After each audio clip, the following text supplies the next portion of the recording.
Le projet des milliers de femmes vise à augmenter le niveau de scolarité et l'inclusion sociale de femmes défavorisées des régions les plus pauvres du pays.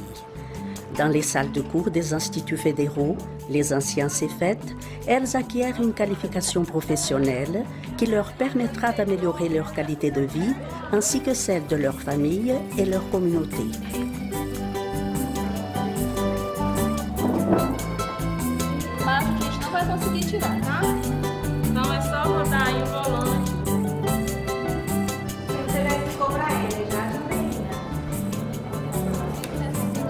Inspirée de l'expérience canadienne pour les populations en situation de risque social, des milliers de femmes est le fruit d'un accord entre le ministère de l'Éducation et l'Association des collèges canadiens.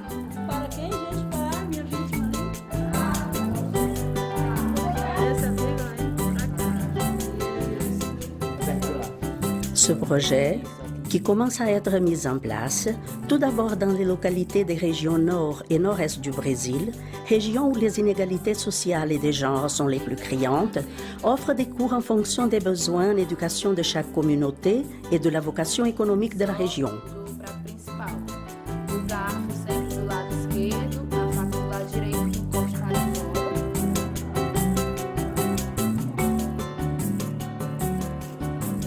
Outre le fait d'améliorer la scolarité, le projet des milliers de femmes évalue et tient compte de l'apprentissage préalable de chaque élève, de l'ensemble des connaissances et des savoir-faire qu'elle a acquis tout au long de sa vie.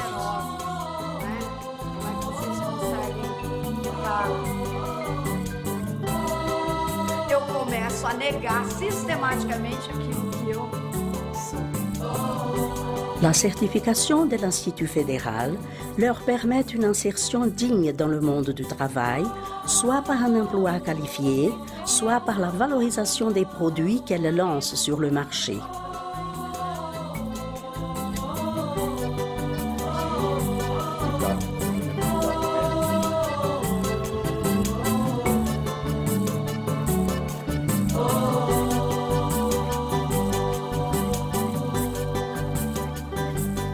Des milliers de femmes représentent pour elles la possibilité d'une vie nouvelle, le droit de rêver et de réaliser leurs propres rêves.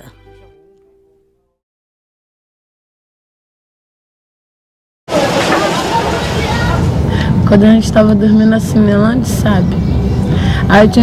on dormait, la police nous confondait avec les voleurs. Ils s'approchaient de nous et nous donnaient des coups bien placés. On devait se cacher pour dormir. Ils ont même juré de nous tuer. Autrefois, quand ma sœur sniffait la colle, ils voulaient la tuer en train de dormir. C'est les autorités, les Brésiliens, qui devraient défendre nos droits de citoyens. C'est ça qu'on devrait faire.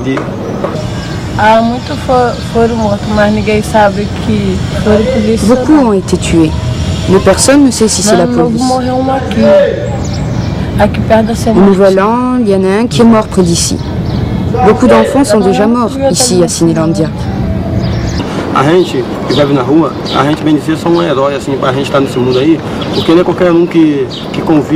Nous vivons dans la rue. On peut bien dire qu'on est des héros. Parce que n'importe qui ne peut pas vivre dans ce monde-là. Ici à Rio, il y a beaucoup de violence. Du jour au lendemain, on peut s'éveiller mort. Il faut avoir beaucoup d'expérience, sinon on ne dure pas longtemps. C'est ça, ouais. Trop de violence. Tu te fais tuer pour rien.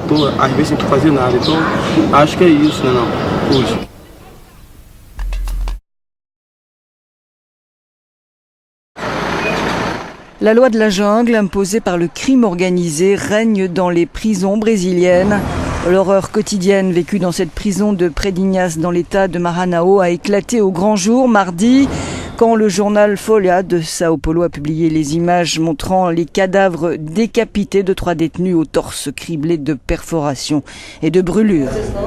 La scène insoutenable s'est produite le 17 décembre dernier suite à une rixe meurtrière entre factions rivales. Amnesty International a comptabilisé 169 meurtres dans les prisons de Maranhão depuis 2007. Maranhão est un exemple terrible de ce qui se passe, explique ce délégué d'Amnesty. Dans tous les États, vous avez un surpeuplement, des conditions précaires, des rébellions, un système incapable de resocialiser les personnes incarcérées. Il y a 548 000 détenus et le système n'est capable d'en gérer qu'un peu plus de la moitié. Aujourd'hui, nous avons un déficit de 229 000 places dans le système pénitentiaire. Les prisons d'Urso Branco dans l'état de Rondônia et de Bangu à Rio de Janeiro ont aussi connu de violentes mutineries et des meurtres de détenus. Le système carcéral brésilien est rongé par la corruption des geôliers et la violence à l'intérieur est hors de contrôle. L'ONU a appelé le Brésil à ouvrir une enquête et à poursuivre les responsables de la violence à la prison de Pedrinhas.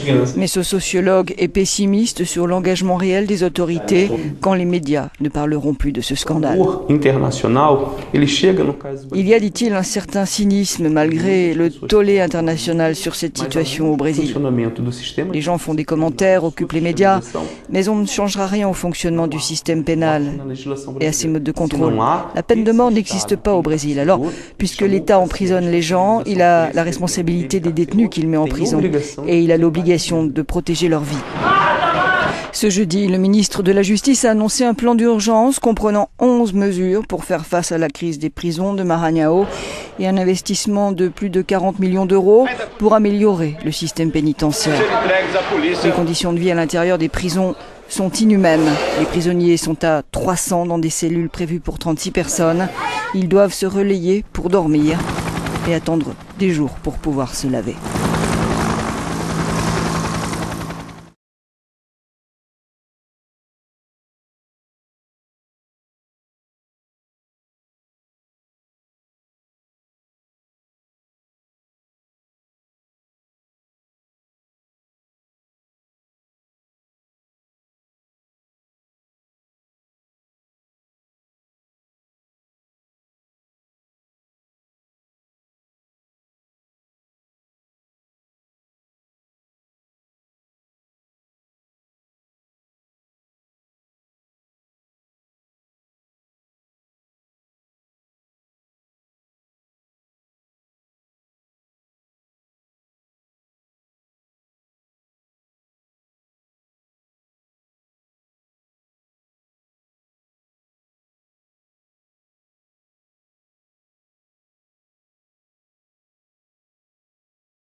Nossa, nossa, assim você me mata.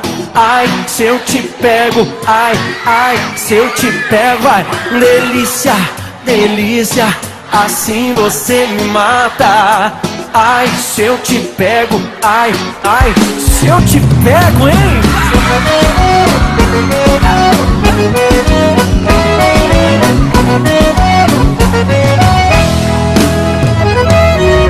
Sábado na balada, a galera começou a dançar e passou a menina mais linda. Tomei coragem e comecei a falar. Como é que é, vai? Nossa, nossa, assim você me mata. Ai, se eu te pego, ai, ai, se eu te pego, delícia, delícia, assim você me mata. Ai, se eu te pego, ai, ai, se eu te pego, tema.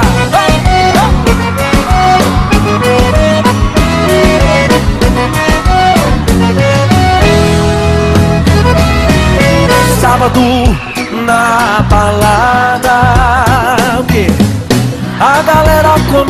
a dançar.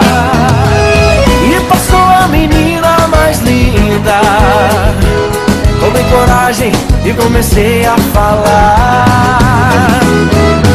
Nossa, nossa, assim você me mata. Ai, se eu te pego, ai, ai, se eu te pego. Delícia, delícia, assim você me mata.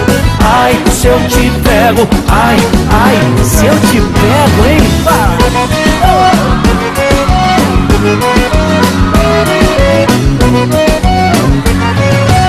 Eu quero ouvir só vocês agora. Nossa, ai, se eu te pego. Delícia, delícia, assim você me mata. Ai, se eu te pego, ai, ai, se eu te pego, hein?